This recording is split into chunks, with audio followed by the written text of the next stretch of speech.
করেন বেকার ছাত্র থেকে তিনি কিভাবে 10 থেকে 15 কোটি টাকা খরচ করে এমপি হয়েছে, এইটা হয়েছে, এটা আপনার থেকে এসেছে। আমার জানা মতে ওনার কোনো ইনকাম নেই, উনি একজন চাঁদাবাজ। আমার কাছে মনে হয় না, আপনি একটু দিলেই ভালো হবে না, কারণ আচ্ছা, এটা হচ্ছে মানে প্রথমত হচ্ছে যে আমার ইনকাম হচ্ছে খুবই স্পষ্ট। আমার ইনকাম নিয়ে কখনোই লুকোচুরি ছিল না। হ্যাঁ, তবে এটা সত্য, আমার ইনকাম নাই কখন নির্বাচনের পরে আমার সরকারি বেতন ছাড়া আমার কোনো ইনকাম নেই। মানে আপনি না, এখন আমি আমার যেই কোর্সের সাথে আমার এখন হচ্ছে এবার এডমিশনে হয়তো আমি নতুন করে চুক্তি করতে পারি, কিন্তু নির্বাচন পরে মানে নির্বাচন হচ্ছে আপনার 2026 সালের ফেব্রুয়ারির 17 তারিখে আমাদের শপথ হয়েছে। আমি সবাই জানে আমি 1,74,000 টাকা বেতন পাই এখন। মানে আমার 1,74,000 টাকা বেতন মাসে আসে। এটা হচ্ছে অগাস্ট মাস এই পর্যন্ত। এর বাইরে আমার আসলে কোনো ইনকাম নাই, এটা সত্য। কিন্তু এই নির্বাচনের পূর্বে আমার ইনকাম যদি আপনি দেখতে চান, হচ্ছে জনাব রাজু আহমেদ, আমি আপনাকে বিনীতভাবে বিনয়ের সাথে বলবো, আমার ইনকাম খুবই স্পষ্ট স্বচ্ছ।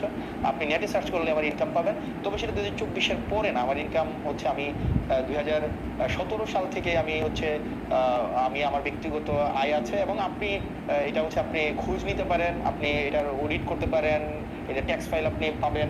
এবং সেটা এমন না যে 2024 সালের ওই আন্দোলনের পরে এগুলো হয়েছে। আমি হুপ প্রকাশনী নামে একটা প্রকাশনী আছে, যেটা এখনো আছে, আমি সেখানে চাকরি করেছি, কাজ করেছি। পেনাসিয়াতে আমি চাকরি করেছি, আমি ফোকাসে পড়িয়েছি, রেটিনাতে পড়িয়েছি। আমি হচ্ছে আমার নিজের প্রতিষ্ঠান স্কুল অফ এক্সিলেন্স আমার আছে, এবং আমি সেই প্রতিষ্ঠানের যে আমি ওনার, সেটা 2023 সালের জুন মাসে সেটার হচ্ছে ডিড আছে আমার, একদম দলিল বা ট্রেড লাইসেন্স সেটা 2023 সালের জুন মাসে আমার ট্রেড লাইসেন্স আছে। তো তার মানে হচ্ছে ইনকাম মানে সবসময় ছিল। তো এবার যেটা আসে যে উনি একটা প্রশ্ন, ওনার একটা জায়গা ছিল 10-15 কোটি টাকা নির্বাচন করতে লাগে। এটা অসত্য। মানে হয়তো লাগে 50 কোটি টাকা অনেক খরচ করেছে, বা 100 কোটি টাকা। যে মানে প্রধান যে আপনার প্রতিনিধি হওয়ার কথা, ওনার তো উনি তো নির্বাচনে ছিলেন, ওনার নির্বাচন করতেই মানে ওনার ঋণে আছে 100 কোটি টাকা, আমি সেটা বলছি না। অর্থাৎ নির্বাচনে অযোগ্য হয়েছিল, অযোগ্য হয়েছে, কিন্তু নির্বাচনে তো ছিল। আমার প্রশ্ন হচ্ছে যে উনি যেটা বলেছেন 10 থেকে 15 কোটি টাকা যেই খরচের বিষয়টা, আমার নির্বাচন করতে আমার ব্যক্তিগত পকেট থেকে কোনো টাকা খরচ হয়নি, আমার ব্যক্তিগত পকেট থেকে। কিন্তু নির্বাচন করতে খরচ হয়েছে যেই খরচ মানুষ নিজে দিয়েছে, এবং এটা খুব স্পষ্ট। আমি আমি আমি না, আপনি তাহলে না, আপনি দেখবেন ওপেন ক্যাম্পেইনে, আর আমি আপনাকে তাহলে দেখাইতে পারবো, ওপেন ক্যাম্পেইনে আমাকে হচ্ছে মানুষ টাকা দিয়েছে, কেউ 50,000, কেউ 1 লাখ। কিছু কিছু ক্ষেত্রে হয়তো ফেরত দিয়েছি, কিন্তু আপনি দেখবেন আমাদের হচ্ছে এবং হিসাবও আছে, বিদেশ থেকে কেউ 1 লাখ। এবং আমি অনলাইনে কোনো ফান্ড রাইজ করিনি আমার নির্বাচনে, আমি অফলাইনে ফান্ড রাইজ, অর্থাৎ আমি একটা প্রোগ্রাম করেছি, প্রোগ্রামে এসে মানুষ অংশগ্রহণ করেছে। তো স্বাভাবিকভাবে আমাদের নির্বাচনে মনে খরচের লিমিট ছিল 43 লাখ টাকা। মানে একজন 43 লাখ টাকা খরচ করতে পারবে, বা 37 লাখ টাকা মনে হয় খরচ করতে পারবে। মানে একটু এদিক সেদিক, হ্যাঁ।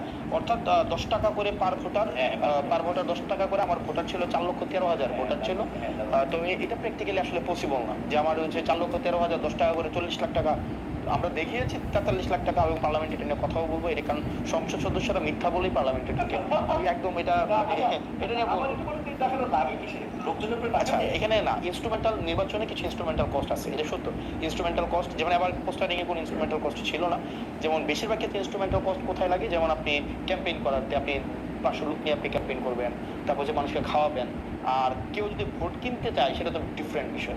এবার আসেন আমার জায়গায়, এই জায়গাগুলো হচ্ছে নির্বাচনের খরচের খাত। এবার আমার জায়গায় আসেন, আমি নির্বাচনে কোনো একটাও আমি বড় সমাবেশ করি না। আমি ওই এলাকায় যে উঠান বৈঠক করেছে ওই এলাকায় খরচ হয়েছে। তারপর হচ্ছে আমি মানে কাউকে যে ভোট কেনার তো প্রশ্নই আসে না, মানে ভোট কেনার যে টাকা দিয়ে ভোট কেনা। এবং আমার নির্বাচনের বা আমার রাজনীতির যে জায়গাটা বলেন, আমার রাজনীতির একটা গুরুত্বপূর্ণ জায়গা হচ্ছে cost effective politics. Until and unless আপনি রাজনীতির খরচ যদি কমাইতে না পারেন, আপনি কোনোভাবেই দুর্নীতির বাইরে থাকতে পারবেন না। ফর এক্সাম্পল, এইটা হলো আমার